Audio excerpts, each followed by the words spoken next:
Hi Cheryl, this is Mike from Stagecoach Road Sewing, and this is the final test of your white 565 sewing machine. And you may already know how to operate this machine, you may be familiar with it, but just in case, we're going to go through the threading of the machine, how to wind a bobbin, and how to work the various controls. So, for starters, let's wind a bobbin. Bobbin winder is over here, of course. Put your bobbin on, push it all the way on tight, and push it up against the hand wheel. And when you push it up against the hand wheel, it automatically declutches the machine. There's no knob in the middle of the hand wheel like on some of the other machines. When it's down, the whole machine cycles when you turn the hand wheel. When it's up, the hand wheel turns and turns the bobbin winder, but it doesn't cycle the machine. So, let's put some thread on the spool pin. Go through your back thread guide to the front thread guide, and instead of going between the discs of the tension assembly, we're going to go back to this tension device below the bobbin winder, then up and through one of the little holes in the side of the bobbin from the inside toward the out, of course. And then we're going to give it several turns to lock the thread in place and clip off this little tail here. With the bobbin winder in the up position, go easy on the presser foot. There's no reason to go fast. That's more likely to cause tangles and other problems.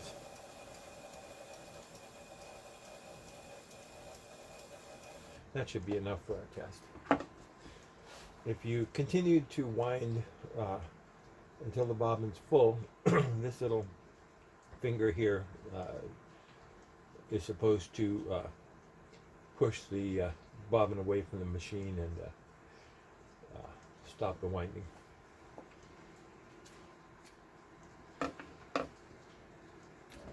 Now make sure you leave that in the down position. And when you insert your bobbin in the bobbin case, you want the thread to come off to this side.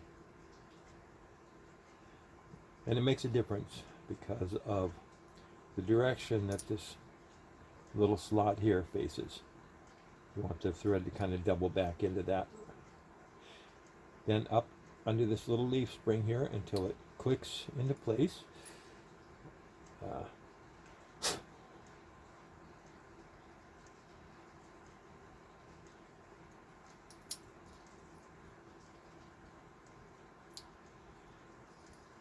And then your bobbin has enough tension on it.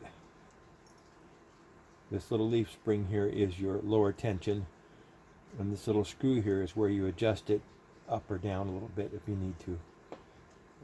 But this is ballpark. This should be fine for any regular sewing. If you're sewing heavy stuff, you may need a little more tension, or for light stuff a little less tension, but you'll be able to judge by the way your fabric looks as you sew. So holding this little lever out, because that holds your bobbin in while you're moving it around, you want to put it in with this little finger facing up, and the bobbin case will sort of click into place underneath.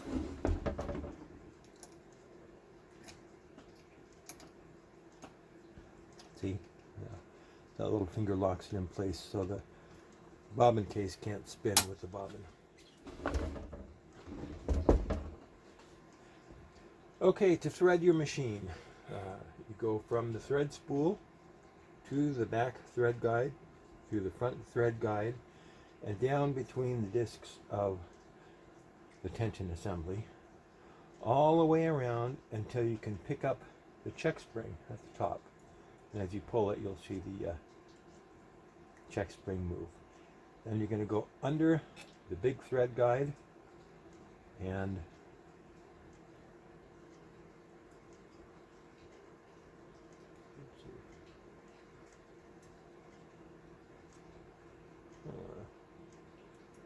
usually there's an opening so you can go into the eye, and maybe we'll just catch that on the way down. So go under the big thread guide, through the take-up lever, from right to left, and down, and we'll go through the loop there in that thread guide on the way back down.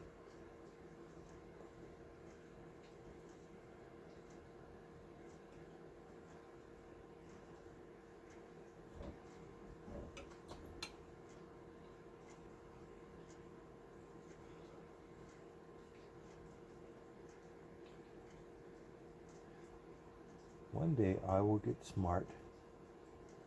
I'll use lighter thread, lighter colored thread for these.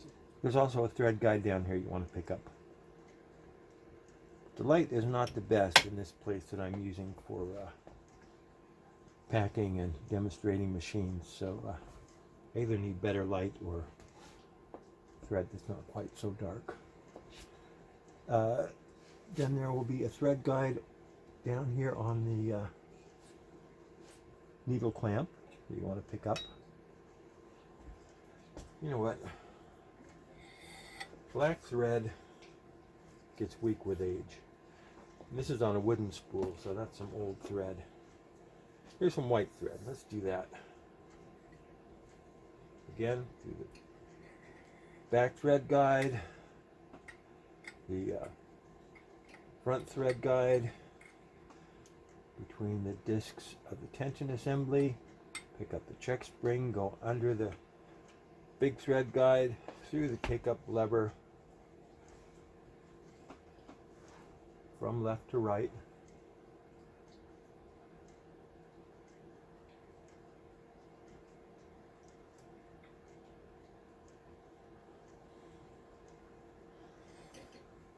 down, and yeah, we're going to go through that loop again. I don't think it matters all that much, but it's there. You must think there's a reason. Into this thread guide down here, and down to the thread guide on the needle clamp.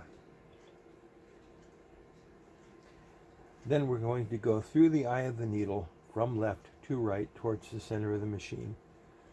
And I like to cut a nice fresh end on the thread, so there's no little frayed edge pushing the thread away from the needle hole.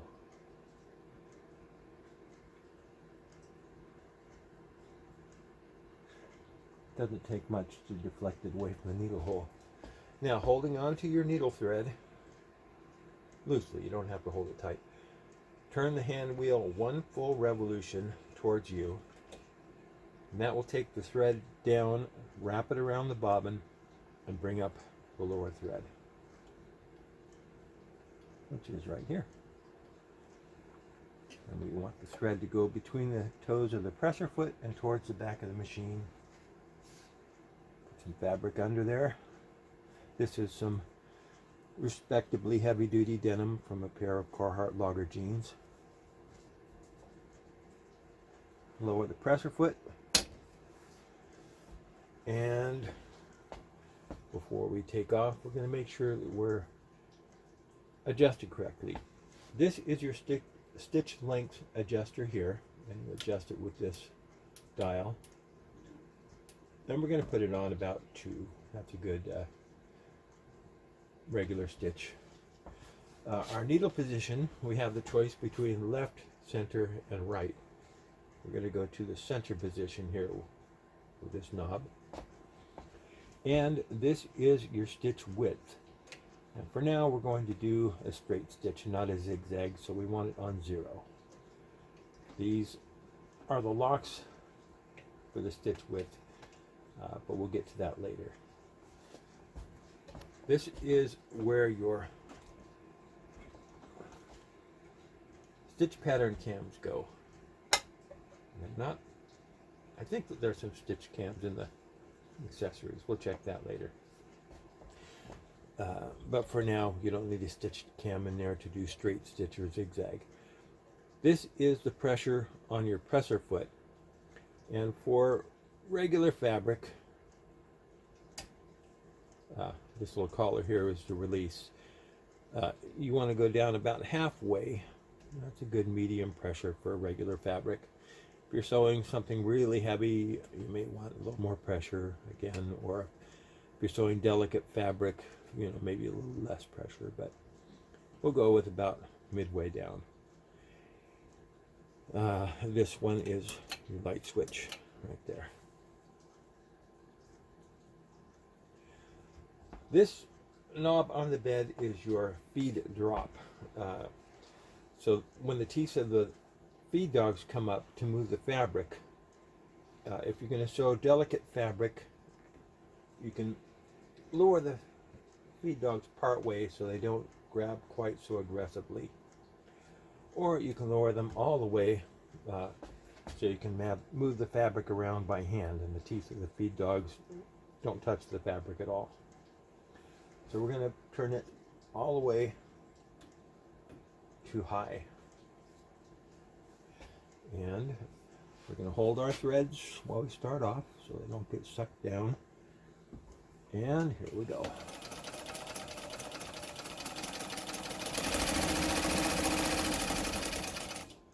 Actually, no reason to go fast. If you're finding that you're tangling thread and stuff, or your spool pin is spinning and wrapping thread around the spool pin or other silly things like that, just slow down a little bit. Unless you're in a hurry. If you got a project that's got to get done, I understand, but in most cases, take it easy, enjoy yourself.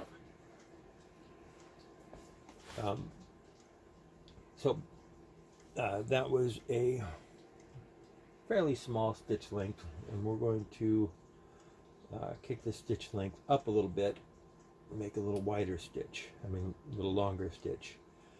In fact, let's just go all the way up.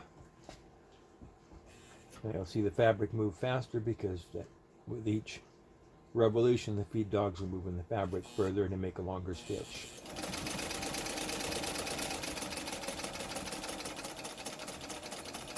And with heavy stuff, with leather, you want a longer stitch. For really fine, delicate fabric, you might want a real small stitch. And I don't know if you can see this light thread against dark, or against the light fabric, but your stitch is nice and even and smooth, well balanced. Before you change the width of the stitch to a zigzag, or before you put a pattern cam in, raise your needle up out of the fabric, because as you turn these controls, the needle's going to move, and you don't want to bend your needle. So let's go to let's just go all the way to a wide zigzag, and then we're going to lock it in place.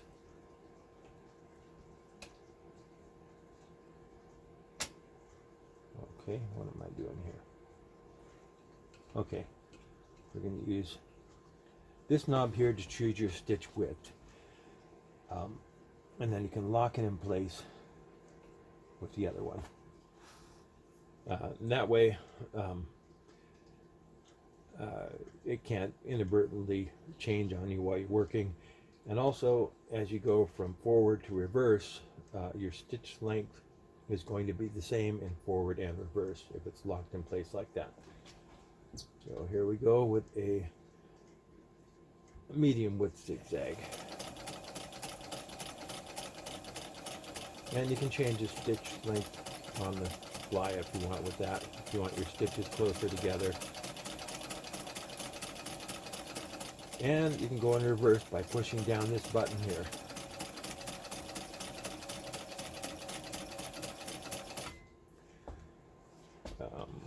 Let's go all the way to a wide stitch length. So unlock it over here and then use this knob to move it over. Now you've got a wide stitch length. I mean stitch width.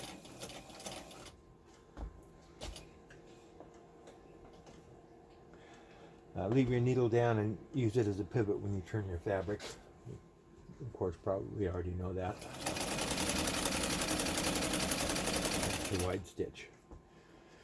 Now, a fun thing that you can do if you want to make your own interesting stitch patterns, or if you do needle art or whatever, unlock this all the way. Bring your stitch length down. If you're going to take it all the way down to a real close satin stitch type stitch, you're going to want to put a different foot on. It's got a little channel underneath for this thread that kind of humps up as the stitches get close together. So that seam can go under the presser foot without jamming up and causing a ball of thread under the needle plate. Okay, now on the fly, since this is not locked, you can change your stitch width as you're sewing.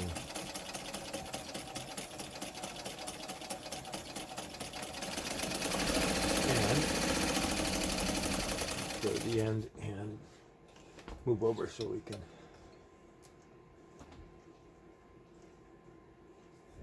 Wait a minute. There we go.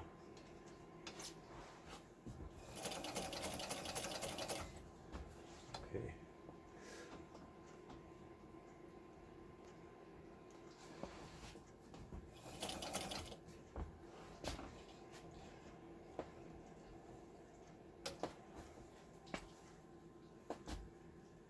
Now with a close stitch length and with the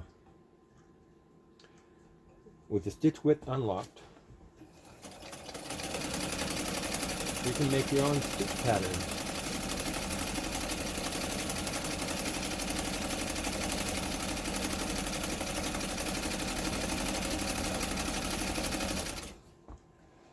Let's see if we can see that up against the light fabric.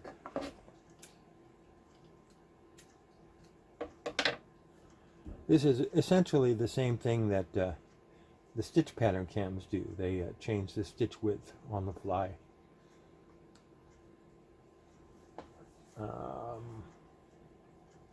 So yeah, let's look in the box and see if we have any stitch pattern cams. I do recall there being a nice accessory set with it. You know what? We're in luck. We have decorative cams. Oh, we also have a user manual, an array of accessories, spare bobbins,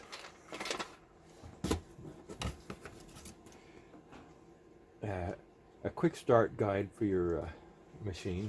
They'll go over the same things that we just talked about. A buttonholer. Oh, all right, come on. With apparently some of these notes in here. I should probably look at that and make sure it's not somebody's old love letter or something, because I would certainly want to read that before I send it away. No, this is just a guide on how somebody used their buttonholer. You can take that with a grain of salt. It may be great wisdom. It may be totally off the wall. We don't know. And last but certainly not least, we have decorative stitch pattern cams. Ooh, in 3 pretty colors. Let's do a pink one.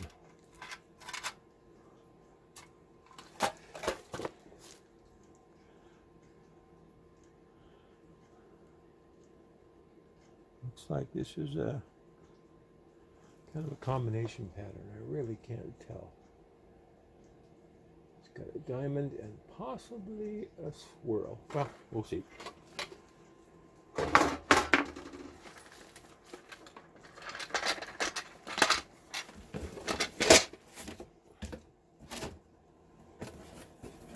Excuse my shoulder there.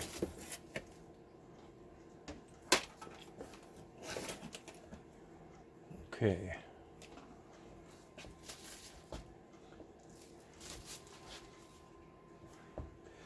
So to use your stitch pattern cams, raise the door on top and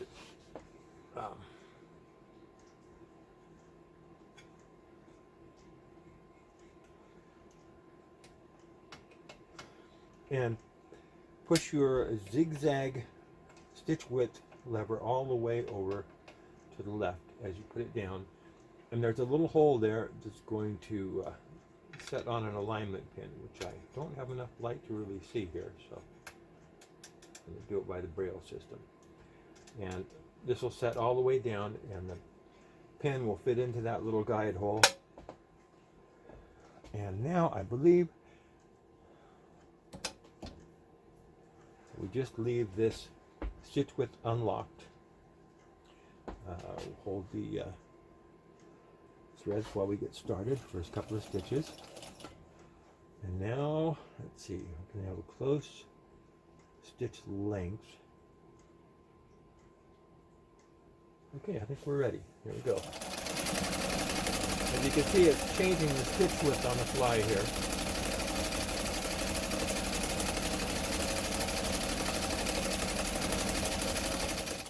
Okay.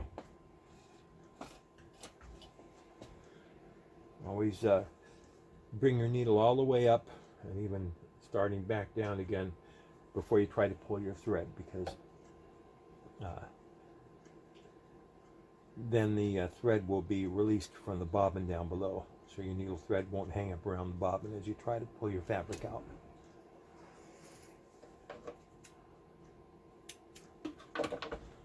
Okay, yeah, you may be able to see it.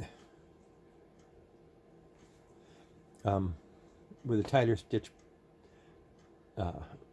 length, tighter stitch length, these will be closer together, more like a little ball, or anyway, it wouldn't be, you wouldn't see the discrete stitches as much, you would just see a pattern. But again, you're going to want to use a satin stitch foot when you do that, so the thread doesn't jam up underneath. Let's try one more stitch pattern cam just for fun. Hold your stitch width lever over. Pull your cam out. And let's go from a pretty pink, a nice baby blue. This one looks interesting. What is this one? Ooh, this one is some nice Hopi Indian step looking pattern. Okay, hold that stitch width lever over and turn your stitch pattern cam until the hole finds the lined up pin there. Again, lower your pressure foot, hold your threads for the first few stitches, and I'm going to bring this down even a little shorter if I can. And here we go.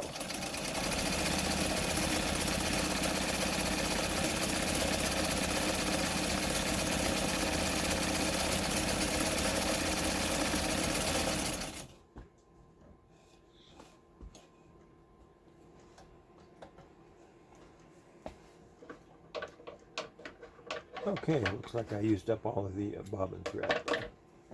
That's okay, you'll get to practice winding a bobbin right away. So yeah, there's that stitch pattern. It's going to look better when you put a satin stitch foot on and use a really close stitch length. But that's basically it. I'll leave it threaded up so you can look at it before you start. You want to oil your machine regularly. If you use it all day, every day, oil it every day. If you use it, once every few days or a few times a week, probably want to oil it once every week or two. If you use it on rare occasions and just bring it out for special things, and it hasn't been oiled in, say, 3 months, oil it again, because the oil evaporates and leaves a sticky residue on the moving parts, so they can't move and slide and twirl and do all the things they're supposed to do quite as freely. Before you oil, you want to take out these 2 small screws here, take off the needle plate, and brush and vacuum out the dust and lint that gathers around the feed dogs. You want to open up this door and brush it out, and put just like 1 drop of good quality sewing machine oil at each movement point. And if you look in your user manual, it will show you where all those movement points are.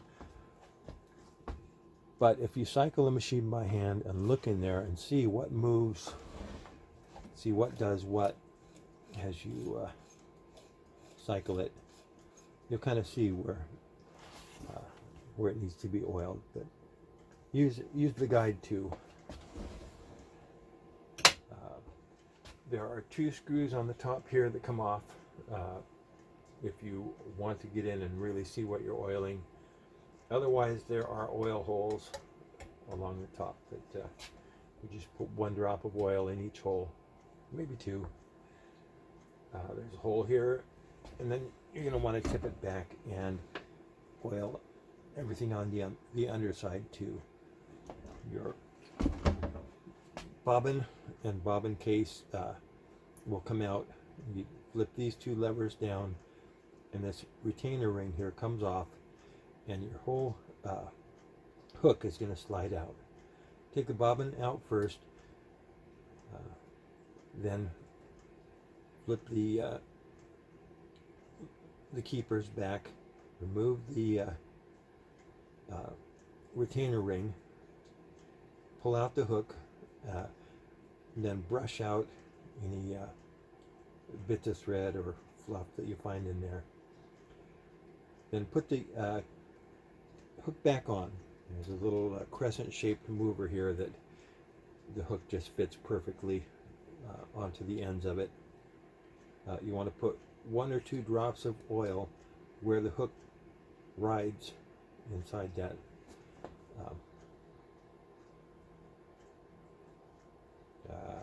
anyway, where the hook rides in there.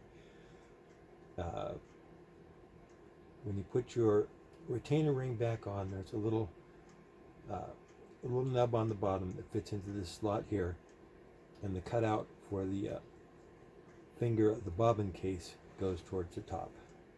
Then you put your bobbin case back in and you're ready to sew. Not too scary.